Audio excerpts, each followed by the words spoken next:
What sort of oppression do you face? Every man is an attacker for me. I have to leave the house always in fear. But don't you think viewing like an entire group and assuming they're attackers, that's kind of a dangerous worldview? That's the world that women live in. Your mother, you have a mother, right? Have you ever asked them, have they been attacked, assaulted, raped? Yes. Okay, and what would they say to you? Haven't. Exactly. But do you think that's honestly true, or do you think that that's what they told you? How many men do you know that have assaulted a woman? None? How does the math on that add up? You do realize that not all men are rapists, right? I know that not all men are rapists, but not all men are not prone to assault. What if men say, all women are liars? And all women are liars, and all men... I'm using it as an But all men could potentially attack me? She doesn't get it. There's no point. There's no point in engaging. He's starting off middle ground. The more you keep doing these interviews, you're gonna get red pilled. This is what happened to me. I started talking to these bots on the street who made no goddamn sense at all, spewing the same nonsense you see at Twitter, and then you're like, wow, everybody's brainwashed. Okay, that was Sneeko doing a reaction video to a street interviewer, and as he himself admits, that's how he got red pilled. He was saying that the guy was arguing in good faith and that the woman, she doesn't want to see any kind of middle ground. She is not using any kind of meaningful logic. And that's what led him to the red pill. And I don't know how many of you guys remember Sneeko from the early days. Sneeko used to just do vlogs and things like that. Really artistic, really insightful. And he ended up going red pill after dealing with people in New York who couldn't think for themselves. And he's seeing that here. Now, you guys have to understand something. This woman said all men are attackers for her. And then the guy's rebuttal was essentially, if all men are attackers, why can't we also have the thought process that all women are false accusers, right? The logic tracks. Now, in her mind, she's saying you should know some men who are attackers because, as she puts it, all men are attackers, because that's her NPC programming. That's what she's been programmed to believe. Here's the problem. When it comes to who's an attacker and who's not an attacker, the definition of intimate assault and any kind of, intimate, attack, it's 100% predicated by women. They're the ones who get to say who's the attacker. They're the ones who get to say that something is in fact assault. It's a one-way definition. It's unilateral. So when we basically get to tell, it's kind of like telling black people, you guys are the only people who can define racism. Well, then in their mind, anytime something doesn't go their way, it's going to be racism. And everybody has seen that kind of foolishness. So in women's minds, they've been pre-programmed to think that any kind of touch is going to be an attack. Any kind of language put in their direction that makes them feel uncomfortable is an attack. Every word that comes from a source that they don't like is an attack, right? We already know the tall guy, the tall, handsome guy can say whatever he wants and it's hot, it's charming, he's flirting. But when the short, fat guy says it, that's when it becomes harassment. And then on the same hand, we can say the tall, hot guy can get away with touching this woman however he wants because that's him being assertive and that's him being masculine and that's him, making a move. But then when the woman doesn't like the guy in 6 months, she can say that he assaulted her. So of course, all men are going to be the assaulters if you can retroactively change history and change consent and do things like that. And this is what Sneeko was talking about. The girl's not arguing in good faith. And this is all NPC logic. It's all NPC programming. And if you argue with good faith with most NPC type people, you will see very quickly that they have been programmed and there's no waking them up. They're in the so-called matrix and they don't want to be woken up. I'm not going to tell you that it's dangerous to deal with these people. I'm just going to say it'll raise your blood pressure and it's just a complete waste of time. If you have NPCs in your life, let them go about their day. Do not try to wake these people up because it's nearly impossible. If they're arguing all the time, if they're not agreeing, if they're not enjoying the time together, what's the point of staying together for the sake of the child? Well, because if you are to look at the outcome of what happens to a child, if you remove the father from the home, for instance, if you just remove the father from the home, having another man come into the home, a stepfather in the home and the biological father taken out, that's when most abuses inside the home towards children even happen. The outcomes are really, really bad for children inside of homes when their parents split up. And what it always is it's always a woman who has the mentality that you have. And this mentality is, if something better comes along, I'll leave, right? That's why women are initiating most of the divorces. Something better comes along, I'll leave. And they do. And they leave, and they break up the home, and they break up the family, and then all the entire generations raised by single moms. All right, so that was Andrew Wilson, and he was arguing with somebody on the Whatever podcast, essentially about divorce and, you know, how quick women are to engage in divorce and things like that. And we've all heard, you know, we've all heard these kinds of debates about whether people should get divorced and, you know, what kinds of things should be the thing that causes a divorce, whether it's cheating, whether it's, you know, abuse, and yada, yada, yada, so on and so forth. I'm not going to tell you what you should endure and what you shouldn't endure, but this guy is right.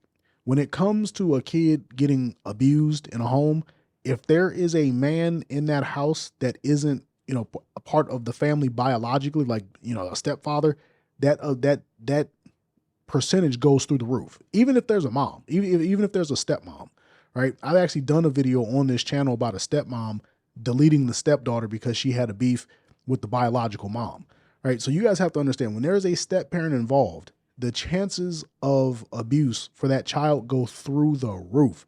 Now, you guys also have to understand, when it comes to you having kids, when it comes to you getting married, you got to be extremely cautious, mostly because women don't invest all that much. Now, a lot of people think that having a baby is a large investment. Like, oh, she invested her body in all of this and all of that. It's like, yeah, I get why you would say that, but that's not a real investment, right? It's a biological investment. And yes, it's an investment of her health and whatnot, but we're talking about something that you have to work for. She doesn't have to work for that kid. She can get a kid any old time. And keep in mind, women go out there and have babies to trap men into giving them a paycheck. So, you know, it's not like it's all that meaningful for them. It can be if they're good women, but every woman ain't. But when you look at a man, men have to invest their time. They have to invest their resources. They have to invest mental and emotional energy into that woman just to get her in the first place. And then they're out there working and doing stuff for the kid. The investment on the man's part is large and it's meaningful, despite what the feminists will tell you. So when you think about it, men are more invested in keeping that marriage going. Yes, they will make mistakes here and there, and they'll do things that, you know, maybe warrant that woman being upset with them. But when it comes to pulling the trigger on divorce, men are way slower because they have more to lose. Women are way quicker because they have less to lose and more to gain. So you guys have to understand, if that woman hasn't invested anything real, she's not going to care about, you know, she's not going to have foresight to think, oh man, you know, I'm putting my kid in a bad position. They don't really care like that, right? You guys got to understand, women care about their own happiness up front. They don't think about the health of the kid. They don't think about, you know, the long-term success of that kid in school and how that kid is going to be perceived by his peers. They don't care about the disciplinary factor, like how that kid is going to adjust to this. They care about their happiness because they believe their happiness is the kid's happiness. They believe they fully believe in happy wife, happy life. They believe if the mom is happy, then the kid will be happy. If the mom is getting what she wants, then the kid will be fine. They honestly think the world revolves around them. So it's really hard to talk to them about sticking it out in a divorce case. I'm not saying that they should tolerate, you know, abuse, but I'm certainly saying maybe they should rethink what is abuse. Are you actually getting hands put on you, or is somebody just using words you don't particularly like? Whatever the case might be, just understand, women, they don't have the same stick-to-itive nature that they used to have. Wisdom bomb right here. Check this out. Russell had what Andrew Tate promises his followers. He had fame, he was charismatic, and he had more or less unlimited access to short-term sexual gratification, in combination with, you know, the chemicals that make that even more likely. Alcohol and cocaine, let's say. Well, I asked him, what were the consequences? You had this. He said, despair, anxiety, and hopelessness. You're not going to be very happy about being with the people who want to play that game with you, because they're not going to be the people that are really going to make you feel that life is worth living. They're going to be the people, especially on the female side, women who are willing to take advantage of themselves for short-term sexual gratification. those aren't happy women. They're usually damaged women. And if they're not damaged when they start playing that game, they're going to be plenty damaged by the time they're done with it. So true. Follow and subscribe for more content like this. Okay, so that was Jordan Peterson, and everything he said was 100% correct. And oddly enough, when I watched that video, I think of Shannon Sharp. Now, everybody knows what's going on with Shannon Sharp. He is currently getting extorted for an enormous sum of money, an absolute mind-boggling $50 million. And in his situation, you know, he offered the girl $10 million and she was like, nope, I want even more. Now, here's the deal. Just like Jordan Peterson said, if a woman is willing to sell herself for short-term gratification, that's going to be an enormously unhappy woman. And when you deal with these kinds of women, like if you're a rich man like a Shannon Sharp or anybody who has lots of money and they have access to those kinds of women, you have to be so careful. Even as a regular guy, you see it. You see women who will go out there and they'll deal with the rich guy and they'll give themselves to that person. And what happens when they're not getting their way? They'll stop taking the birth control and they'll try to trap the person with the baby. We all know women use babies as traps for men that they, see as, financially stable, financially capable potential fathers, those types. We see that. And when they don't get what they want, they will either crash out and try to destroy that man's life, or they will, they'll crash out one way or the other. They'll either try to destroy his life or they'll try to use a lawsuit as a form of divorce. If you know Coach Greg Adams, he's famous for saying lawsuits are the new divorce. And I've said it a few times on this channel too. So you have to understand, just like Jordan Peterson said, a lot of these women, it's not even that they're scheming and plotting and just conniving horrible people. A lot of these people went into this lifestyle. A lot of them started selling their bodies because they had bad morals at the time. And then they got trapped in that world and they was like, oh, snap, I made a horrible decision. I got to get up out of this. And then there's no way out. And the only way out is for them to concoct a scheme, concoct a plan, and they will become extremely destructive in their search for an exit. These women will not have any qualms with destroying your life, whether it's trapping you with a baby and then like blowing town and hitting you over the head for crazy amounts of child support. I don't know how many of you guys listen to, R&B music, but like Tyrese got hit with crazy child support. Like he's paying $10,000 for like 2 different kids. So he's paying $20,000 a month in child support. And, he was only married to the woman for like 2 years. She had the baby and then she just divorced him out of nowhere and blew town. And then, or she moved to like California and then filed for divorce. So the child support would be at the max and the judge granted it to him. Right. So women will do devious things like that, but they'll also get you in these relationships, say that they like rough sex. They'll trap you in phone calls or they'll record your phone calls. They'll record your screenshots and they'll take screenshots of your text messages. And then when the time is right, they will pull that trigger and they'll hit you for $50 million like Shannon Sharp because these people want a way out and they want a big fat payday. Women like this, if a woman will sell her body, she's already sold her soul. So there's no telling what she'll do to you. So if you guys know women who are like this, first and foremost, I would say never deal with them no matter what. But when you see that a woman has questionable morals, understand her soul is corrupted and there's nothing she won't do to you. Let's say I wanted to take you out in Miami. Okay. How much do you expect me to spend on you? Shit, on an ideal dinner, probably like $300, $350. What do I get in return? Company, a good laugh, time with me. I don't know. I feel like if I'm gonna get ready and I'm gonna use all my products to come out with you, I need like a minimum of $200, a minimum, and that's like being nice. And what does the man get in return for that? My presence. But aren't you having his presence within you already? I hear you, but no. Anywhere from 300 to 800 maybe. You expect a man to spend $800 on a first day? Yeah. I don't expect him to spend, or I go halves. So you go Dutch with him? Yeah, definitely. Okay. You don't think that's less manly, him expecting you to cover your half? Women want equal rights, so why should a man pay? Okay, so in the last video, I talked about Jordan Peterson and then I linked it with Shannon Sharp. And I can understand how a lot of people might have thought that was a bit of a stretch or even a ramble.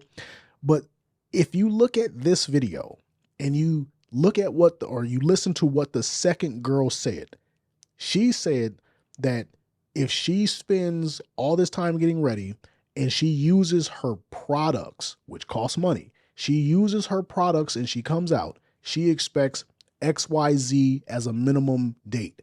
Now, this is why I said everything I said about Shannon Sharp. This is how quickly women turn to prostitution. You guys think that women are only doing that because they're sick in the head. But this woman is talking about her products from Sephora and she's putting a price tag on them, which they obviously do have a price tag. But then she's saying, okay, I have to spend money to buy this stuff and I have to spend money in a sense to use it. And I'm coming out with you. Therefore, I'm entitled to you spending XYZ, taking me to XYZ place. And all you get in return is my presence. Do you see the slippery slope that starts to form in a woman's mind and she slips over into that realm of selling herself? Do you guys see how quickly and how steep it gets, how fast it gets that steep? This is why I said what I said about Shannon Sharp. That girl that he's dealing with, she probably didn't start off like that, right? He started dealing with her at 19. Well, actually, she probably did start off like that because he met her when she was like 19 or something like that. But let's use any other athlete or any other person who's dealing with an OF chick or who's dealing with some high maintenance chick. You see how fast a girl can turn into a lady of the night? Do you see how fast women will just start selling themselves? They start looking at what they have to spend to have a good time and saying, well, this guy that I'm dealing with, this guy being you need to reimburse her. They start looking at everything from a cost benefit analysis. It's like they're walking around with a P&L sheet in their back pocket. Like, what are my profits and what are my losses? It's like they're walking calculators. Everything is about gaining with them. It's like I've talked about the zero-sum mindset. They think that if they give you 1 unit of anything, they need to get 2 units back. They always want to be ahead on the score sheets. And that kind of mindset will drive them to do immoral things. This is why I tell you guys, you got to be really focused on your money and you have to stop focusing on dating, because this is how a lot of these ladies are thinking. They think with a profit-driven mindset. They're like venture capitalists. They're just trying to get more out of themselves. Like, they look at themselves as some sort of commodity to be bought, sold, and traded. And when you start dating with these people, they're going to expect that out of you. This is why these women don't have any problems selling themselves on the open market to the highest bidder. I'm not knocking their hustle. I'm just telling you, make sure you're not the one bidding for these used up goods. What do you have to offer as a wife? Yes. Well, actually, I like to serve my husband. I did political stuff beforehand, but I do love to serve my husband. I'm a mother, which is the most fulfilling thing I've ever done in my life. And I've never been a feminist. I've always been very conservative. But I did used to ascribe to the kind of career, like boss babe lifestyle where I used to never want to get married. I was an atheist in my past life, and I'm now a Christian, and I've realized that, I used to want to prioritize a career, but I can promise you girls that the best thing you can do is be a homemaker, serve your husband, raise a child. I know it sounds crazy. But okay, so here we have a TradCon being questioned by some OF girls, and the OF girl says, hey, what do you have to offer? And the TradCon says a bunch of stuff. Now, I don't want to be too hard on this woman because she is, quote unquote, on our side. She's on the side of conservatism and, doing the right thing. But first and foremost, I just want to let you guys know that all TradCons are feminists in disguise, right? Every woman is a feminist, and she's a TradCon while things are going good. But when things start going bad for her, and I ain't even talking about financially, I'm talking about when she's mad at her husband, she's going to flip the script. That being said, while she's playing the good girl role, and I do want to say, maybe she is genuinely a good woman. I'm not one of these guys who thinks all women are bad, but I do believe all women are feminists. They are creatures who are always seeking to gain, right? And a lot of that is, their limbic system. A lot of that is their animal brain. They're always in survival mode. Even when they've won the lottery with a man, they are always in survival mode. It's hard for them to shut it off. So I'm not saying that this woman isn't a good woman. I'm just simply saying she's a woman, and all women are feminists. All women seek to gain. And by gain, I mean gain more specifically. That being said, she answers the question and she says all this stuff. She doesn't really answer the questions and say, oh, I do this, I do this, I do this, I do this. She didn't say all these things that she does. She just talked about her thought processes and things like that. And okay, like I said, I'm not going to knock her on it, right? That's somebody's wife and she's doing the right thing. Here's what I'm going to tell you guys. When people ask that question, it's kind of a loaded question because when you say, what do you bring to the table to a woman? The only real answer that a woman can give that's going to, really truly satisfy is saying, I bring youth, I bring genuine sexual desire for my husband, and I bring a genuine desire to obey his lead. Outside of that, everything else is kind of superfluous. Every man wants a young woman. Every man wants a woman with a very low body count. Every man, and I do mean every man, wants a woman who has a genuine burning desire for him physically. Like I know a lot of dudes who are in, these religious relationships. They are in conservative relationships. They are in trad-con relationships, top to bottom, start to finish, right? They got themselves trad-con queens, but that woman doesn't have a genuine burning desire. Like there's a lot of trad-con men and trad-con women in sexless relationships, and people don't talk about that. A lot of these dudes, there's rich losers on the trad-con side too. There's a lot of dudes, they get into those trad-con relationships and they get cucked. So that's why I say those are the three most important things. Do you seek to obey your husband? Do you seek to have your husband physically? Are you actually physically attracted to him? And are you youthful or at least have a low body count? That to me is the most important thing. In today's day and age, you ain't getting a woman with a low body count. In today's day and age, trying to get a woman who's going to actually obey you, that's almost impossible. It's almost impossible. And then outside of that, when we start talking about her actual attraction to you, because her body count is going to be so high, having a real attraction for you is going to be hard because she's always going to think about how big the other guy was or how he did this so great or how this guy was so exciting and enticing and this and that. So for me personally, I think that's a loaded question, but those are the only three things that I truly look for. Is she youthful? Does she actually have a physical desire for me because sex is going to be important? And does she seek to obey my lead? The reason why it is so hard for women to apologize is that there seems to be a difference in what men and women consider to be the problem. From a man's perspective, the problem is some behavior for which he believes the woman to be at fault. And as a consequence of that behavior, he is now angry and upset. The behavior is the problem, and the emotional response is the consequence. And in his mind, the solution to this problem is acknowledgement of fault and behavioral change. And I don't think that's how a lot of women see it. From a woman's perspective, the problem is not the identified behavior. The problem is that the man is angry and upset. There's actually some validity to this perspective. In a court of law, a breach of contract by itself is generally not actionable. You have to also prove that some harm resulted as a consequence of the breach. No harm, no foul. So it's the harm, the anger and upset, that is the foul from this perspective. And in her mind, the solution to this problem is changing the way he feels.